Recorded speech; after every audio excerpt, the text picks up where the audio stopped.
우리 오늘 함께 은혜 받으실 말씀은 요한복음 1장 30절에서 34절 말씀입니다. 요한복음 1장 30절에서 34절 우리 한 목소리로 읽겠습니다. 시작. 내가 전에 말하기를 내 뒤에 오는 사람이 있는데 나보다 앞선 것은 그가 나보다 먼저 계심이라 한 것이 이 사람을 가리킴이라. 나도 그를 알지 못하였으나 내가 와서 물로 세례를 베푸는 것은 그를 이스라엘에 나타내려 함이라.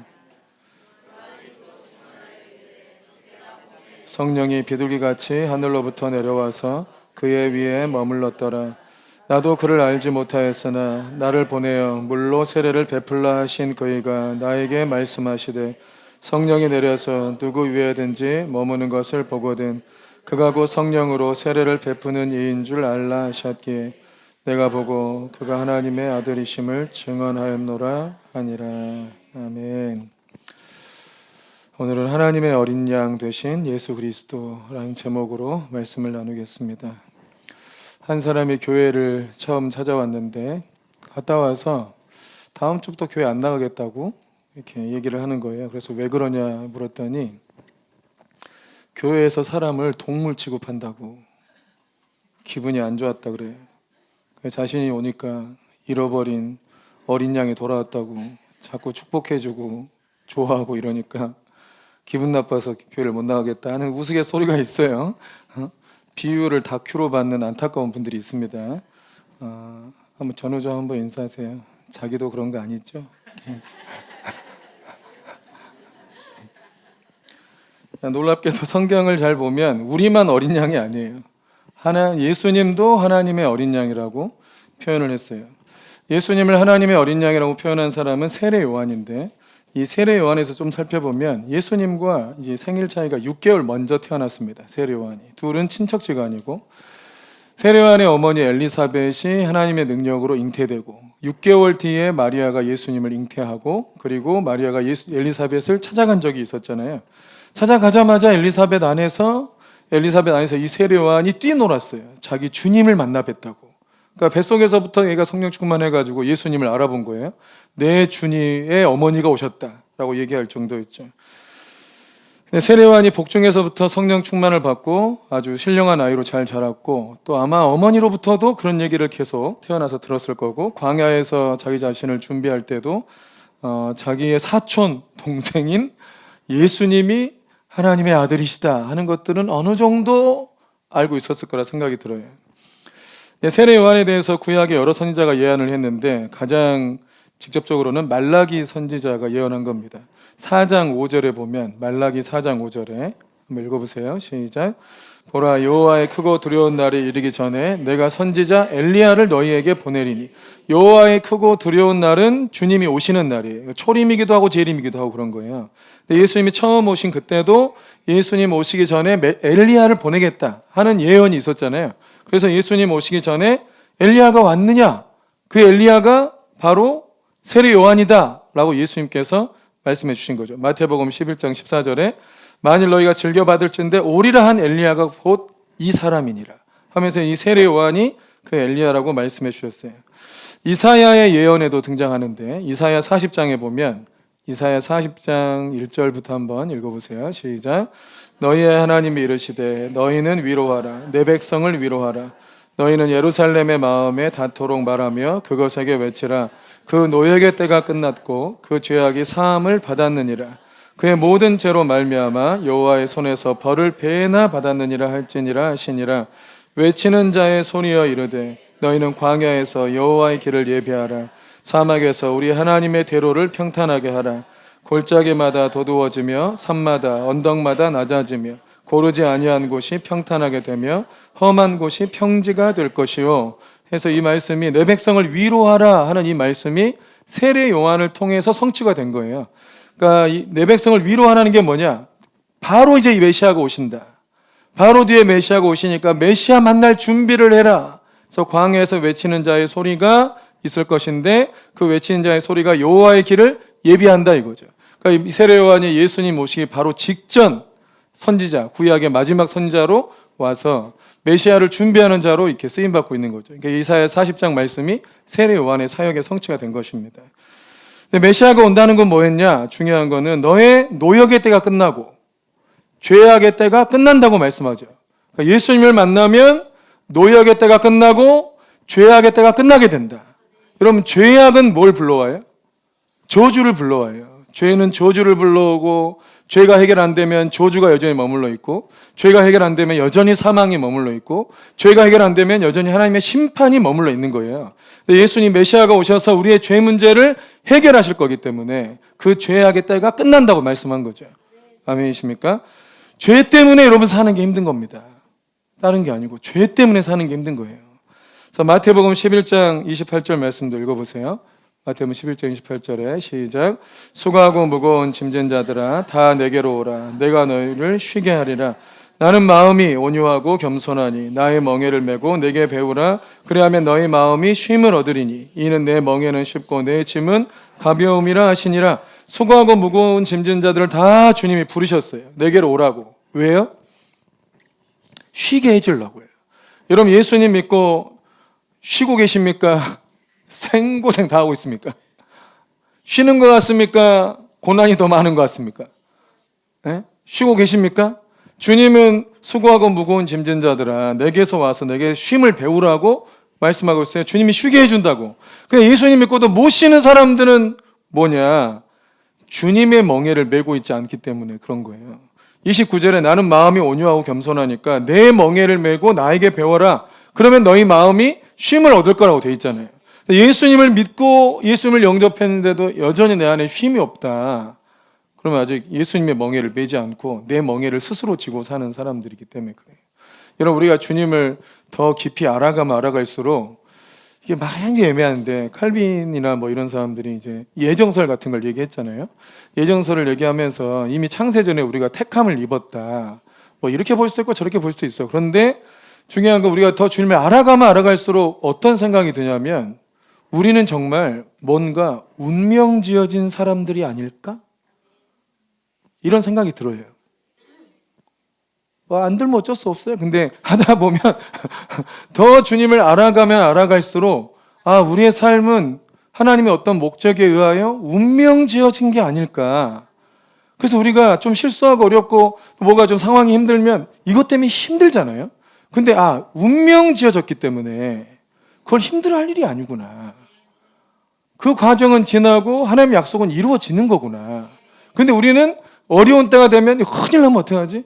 망하면 어떡하지? 이런 죽으면 어떡하지? 이런 두려움에 많이 시달리는 거죠. 그러니까 주님의 멍에는 뭐냐? 내 멍에를 메라. 내가 너와 함께 고난받고 내가 너의 모든 짐을 지고 있고 너의 인생의 모든 걸 다 이미 이루어 놓았으니까 안 믿는 사람처럼 미래에 대한 두려움으로 쩔쩔맬 필요가 없다 이거예요. 근데 우리가 주님을 더 믿으면 믿을수록 이런 마음이 더 들더라고요.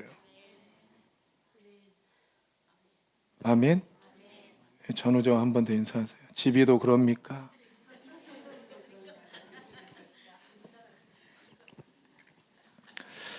세례 요한은 자기 정체성을 분명히 알았죠. 그러니까 자기 다음에 이제 메시아가 오신다. 그런데 이스라엘 백성들은 세례 요한이 메시아가 아닐까 싶을 정도로 굉장히 메시지의 힘이 강력했어요. 그래서 유대 사람들이 다 이렇게 세례 요한한테 와가지고 세례받고 죄를 자복하고 회개하고 세례받고 새 사람 되겠다고 몰려들었어요. 그러니까 하나님께서 이 세례 요한한테 엄청난 권위를 준 거죠. 근데 세례 요한이 선을 넘지 않았습니다. 자기는 메시아가 아니다. 내 뒤에 오시는 분이 메시아다. 그죠? 근데 그때 예수님이 나오셔가지고 세례를 받겠다 한 거예요. 근데 세례 요한이 내가 세례를 받아야 되는데 어찌하여 주님이 오십니까? 이렇게 했잖아요. 그러면서 세례를 줬어요. 세례 주고 세례 받고 올라오면서 성령이 임하셨거든요. 근데 세례 요한에게 하나님께서 너는 이제 메시아를 예비하는 사역을 해라. 그러면 이 세례 요한의 핵심 사역이 뭐냐면 메시아가 누군지를 알려줘야 돼, 백성들한테. 그죠? 메시아가 누구냐? 이걸 알려줘야 되는데 주님께서 세례 요한에게 메시아가 누구냐라고 알려준 말씀이 뭐냐면 성령이 그 위에 머무는 사람을 보면 이에요. 자, 오늘 본문의 33절, 34절 말씀 봐보세요. 시작. 나도 자, 33절 시작. 나도 그를 알지 못하였으나 나를 보내어 물로 세례를 베풀라 하신 그이가 나에게 말씀하시되 성령이 내려서 누구 위에든지 머무는 것을 보거든 그가 곧 성령으로 세례를 베푸는 이인 줄 알라 하셨기에 내가 보고 그가 하나님의 아들이심을 증언하였노라. 그러니까 성령이 임하셔서 누군가한테 머물러 있으면 그분이 바로 하나님의 아들이다. 그분이 바로 성육신하신 하나님이시다. 이걸 알려고 알려준 거예요. 근데 예수님 그 성령을 언제 받으셨다고요? 세례 받고 물에서 나오실 때 성령이 비둘기같이 예수님 위에 머물렀다고 돼 있어요. 근데 예수님이 세례 받으러 나오실 때 세례요한이 내가 세례를 받아야 되는데 어찌하여 나한테 세례 받으러 오십니까? 그래서 먼저 이 세례요한이 그 전부터 알고 있었다는 뉘앙스가 있잖아요. 그죠? 그러니까 이건 어떻게 알겠어요? 뱃속에 있을 때부터 알아봤다니까요. 뱃속에 있을 때부터 알아봤고 그 어머니가 알려줬고 다 알고 있었는데 하나님께로부터 직접 받은 계시는 성령이 그 머리 위에 있으면 그가 하나님의 아들이다. 이걸 여러분 신학적으로 좀 더 깊이 들어가면 이게 예수님이 오시기 전에 마지막으로 말씀 전해준 예수님 성자 하나님이 영으로 존재하실 때 마지막으로 메시지 전해준 사람이 세례요한이에요. 성령이 그 위에 머무는 누군가를 보면 그가 나인 줄 알라고. 아니면 성부 하나님 알려줬겠죠. 근데 그 누가 이 성자 하나님 위에 딱 올라온 거예요. 성령께서. 그리고 야 이분이 하나님의 아들이시구나 하고 알아보고 그 뒤부터는 예수님을 증거하기 시작한 거예요. 첫 번째 증거가 뭐였냐면 두 가지를 증거했는데 두 번째는 다음 주에 하고 첫 번째가 바로 세상 죄를 지고 가는 하나님의 어린 양이다 라고 소개를 한 겁니다. 하나님의 어린 양이다 이렇게 표현했어요. 예수님은 하나님의 아들이시죠. 하나님의 어린 양 이렇게 표현했어요. 하나님은 전지전능하고 무소부재하고 편재하시고 영광과 능력이 한이 없고 영원하신 분인데 어린 양은 어때요? 제일 약하고 힘이 없고 또 제물로 쓰여요. 전능하신 하나님이 가장 힘이 없고 연약한 그런 순결한 제물이라고 표현을 하고 있는 거예요. 이 하나님의 어린 양이라고 했을 때 이게 어떤 의미인가? 이 메시지를 들었던 사람들은 무엇을 생각하게 되느냐? 그 근원이 어딨냐면 이게 출애굽의 근원이 있습니다. 6월절에 출애굽기 12장 3절 말씀을 보면 출애굽기 12장 3절에 시작. 너희는 이스라엘 온 회중에게 말하여 이르라. 이달 열흘에 너희 각자가 어린 양을 취할지니 각 가족대로 그 식구를 위하여 어린 양을 취하되 어린 양을 취하라고 말씀하고 7절 말씀에 보면 7절에 그 피를 양을 먹을 집 좌우 문설주와 임방에 바르고 그 피를 바르는 집만 심판이 임하지 않는다는 계시가 있는 거죠. 그러니까 애굽이 이스라엘 백성을 완전히 노예로 다스리고 하나님을 완전히 대적해서 태양신 숭배하고 이러니까 하나님께서 애굽을 심판하러 오셨어요. 애굽의 모든 신을 심판하고 10가지 재앙으로 치는데 마지막 재앙이 장자가 죽는 거예요. 그 당시에 장자의 죽음은 집안이 몰락했다는 뜻이에요. 집안이 망했다는 뜻이라고요. 그래서 바로의 아들마저도 다 쳐서 온 애굽을 아주 망하게 하고 심지어는 가축의 첫 새끼까지 다 죽여요. 근데 이스라엘 백성도 죽음의 대상이에요, 사실상. 이스라엘 백성도 전부 장자가 다 죽어야 되는 상황이었는데 이스라엘 백성들이 하나님을 믿으니까 그들에게 구원의 방법을 알려준 거예요. 구원의 방법이 뭐였냐? 어린 양 잡아서 날짜 정확하게 지켜서 1월 14일 날 어린 양 10일 날 잡고 갖고 있다가 14일 날 잡아가지고 양 문에 집 문 앞에 임방과 문 설주에다가 피를 바르라는 거예요. 그러면 14일 날 밤에 그 밤에 죽음의 사자가 다 집집마다 방문해서 장자를 다 죽일 텐데 그 피를 보면 죽이지 않고 넘어가게 될 것이다. 그래서 어린 양의 피가 심판을 건너가게 할 것이다. 패스오버하게 할 것이다. 해서 유월한다. 해서 유월절이 된 거죠.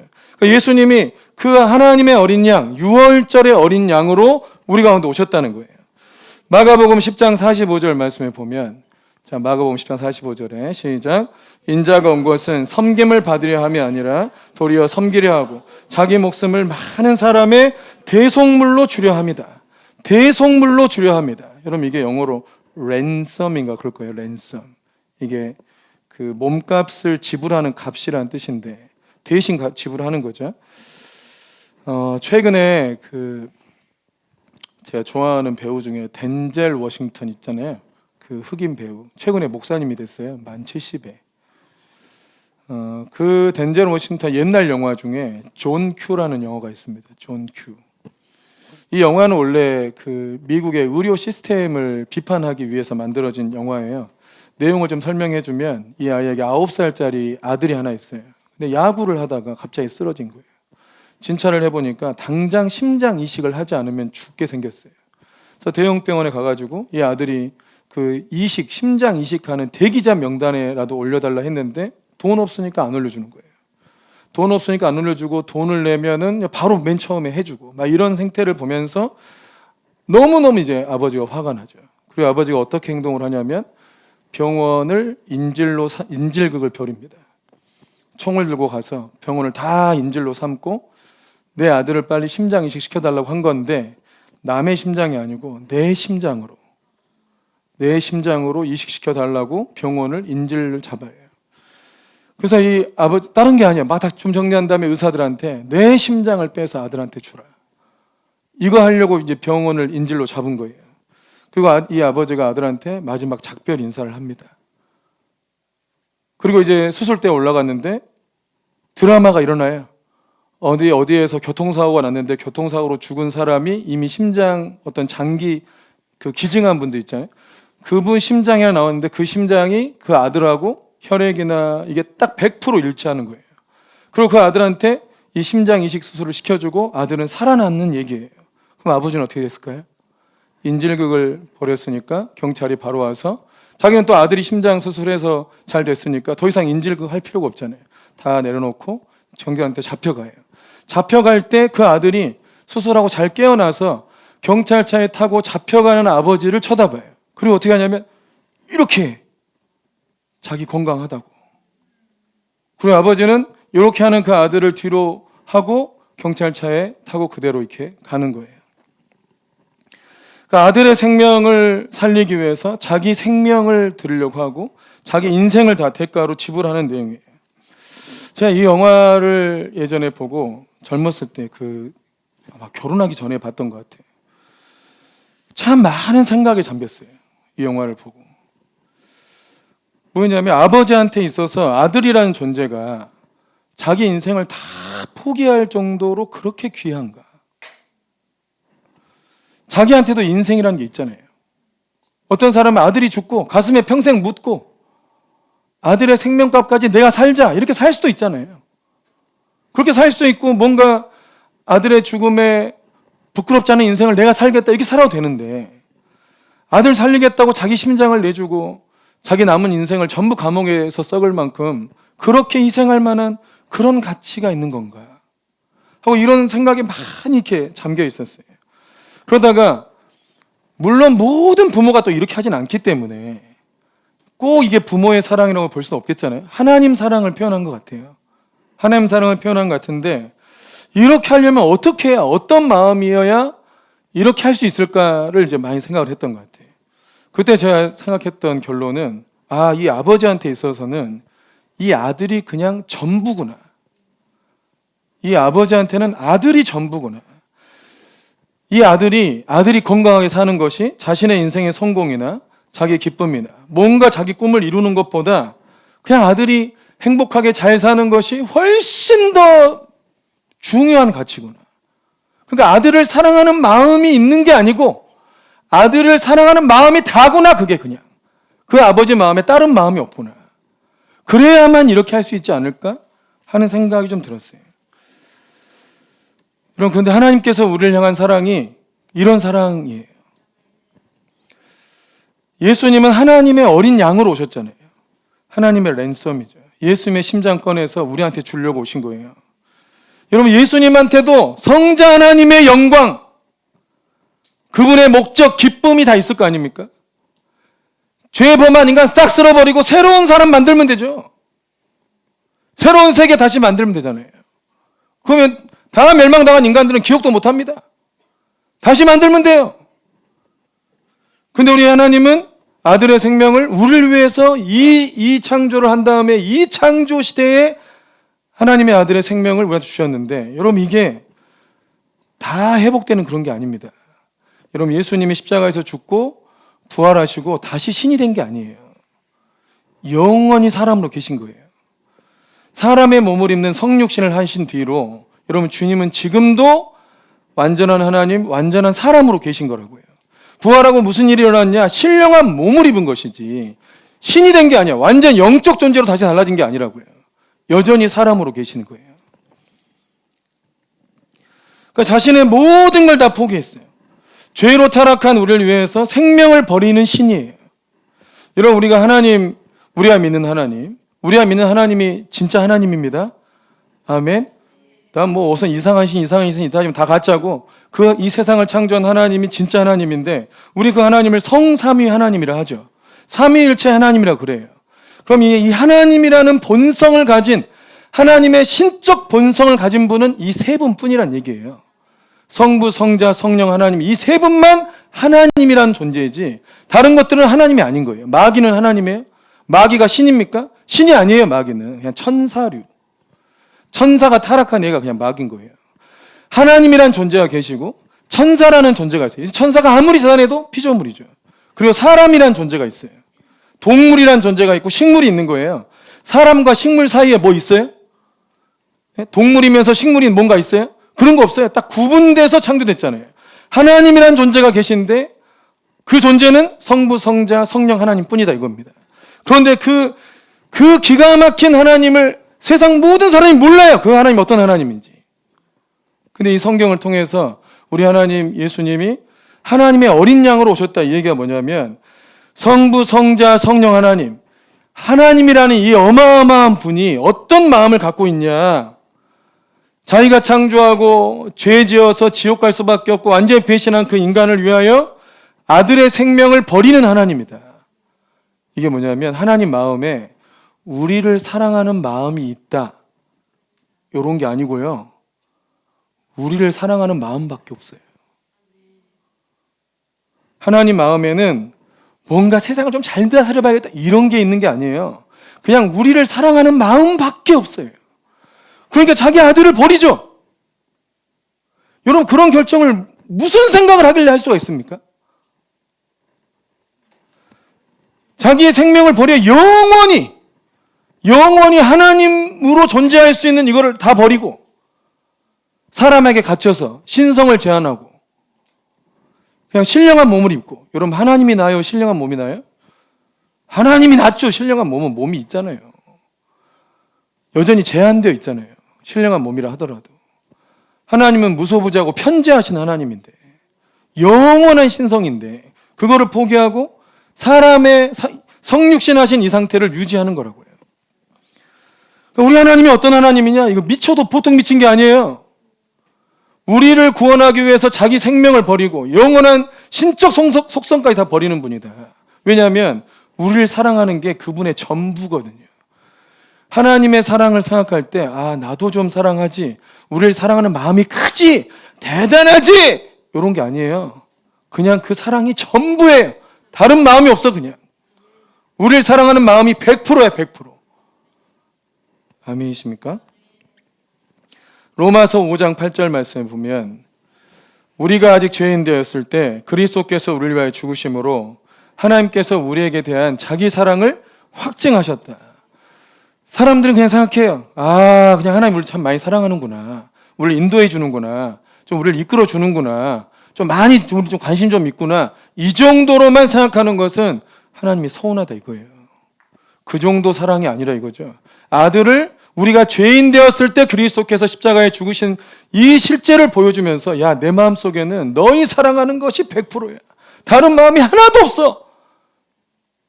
입장을 바꿔 생각해봐. 네가 네 아들을 누구한테 내줄 수 있겠냐 이거예요. 내 생명을 누구한테 내줄 수 있겠냐고요. 내 인생도 있는데 이게 없는 분이에요. 하나님은 하나님 나름의 계획이 없는 분이야. 완전히 그냥 우리를 향한 계획밖에 없어요. 우리와 함께 살지 않으면 나도 하나님이기를 포기하겠다. 이런 하나님이에요. 그래서 여러분 아브라함과 맺은 언약이든 예수 그리스도 안에서 믿은 모든 언약은 하나님도 생명을 걸고 한 언약이거든요. 내가 이 언약을 깨면 내가 하나님이기를 포기하겠다는 뜻이에요. 내가 하나님이기를 포기하겠다. 무슨 말이냐면 내가 너와 맺은 언약을 지키는 게 내 생명 전부다. 하나님으로서의 인생 전부다. 되게 안 다가오죠. 다가오십니까? 이걸 어떻게 전해야 될지 모르겠어요. 하나님께서 계시해 주시기를 바랄 뿐입니다. 에베소 1장 4절에서 6절 말씀에 보면 같이 읽겠습니다. 시작. 그 창세전에 그리스도 안에서 우리를 택하사 우리로 사랑 안에서 그 앞에 거룩하고 흠이 없게 하시려고 그 기쁘신 뜻대로 우리를 예정하사 예수 그리스도로 말미암아 자기의 아들들이 되게 하셨으니 이는 그가 사랑하시는 자 안에서 우리에게 거저 주시는 바 그의 은혜의 영광을 찬송하게 하려는 것이라. 하나님께서 창세 전부터 그리스도 안에서 우리를 택하셨고 예수님이 십자가에 죽고 부활하신 이 엄청난 고난의 과정도 오히려 5절에 그의 기쁘신 뜻대로 한 일이고, 그 왜 기쁠까요? 예, 우리의 회복 때문에 기뻐요. 우리가 하나님의 자녀들이 될 것이고 우리가 하나님의 은혜를 찬송하고 그 영광을 찬송하는 자로 새로워진다는 것 자체가 하나님이 기쁜 거예요. 우리가 구원받고 우리가 하나님과 동행하고 하나님을 아버지라 부르면서 사는 그 모습이 예수님이 십자가에서 죽고 부활한 그 많은 대가를 치rum에도 불구하고 기쁜 일이라는 거예요. 아멘. 그럼 우리의 가치는 하나님의 사랑에 있는 겁니다. 우리는 참 미물이고 어디서 죽어도 누구 하나 신경 쓰지 않을 존재일 수도 있으나 우리의 이 생명의 가치가 영원할 수 있는 건 하나님의 사랑 때문이에요. 누군가가 자기의 생명을 나하고 연결시켜 놨다고요. 아멘이세요? 그러니까 우리는 내 자신만 보고 내 환경만 보면 한없이 부족하고 어떻게 보면 쓸모없고 나 하나 죽는다고 누가 뭐 알아주기나 하겠냐 이런 생각이 들 때가 있죠. 근데 자기 자신만 생각해서 그래.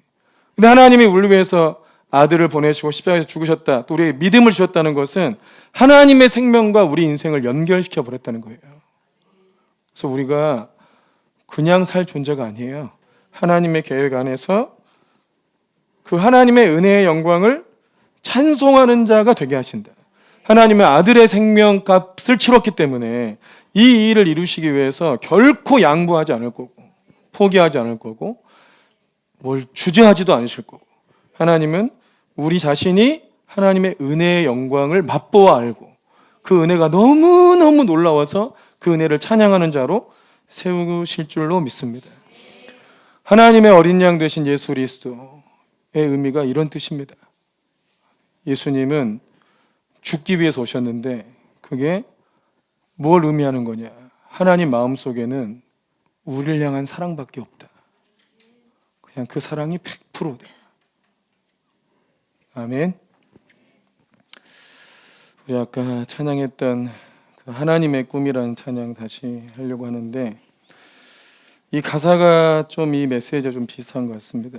영원 전에 나를 향한 하늘 아버지의 꿈, 아들 예수 죽이기까지 포기할 수 없던 꿈, 죄로 죽어 깨져버린 하나님의 형상을 회복하여 아들 삼아서 하늘 보좌 앉히실 이 꿈에 오로지 이게 하나님 마음 전부다.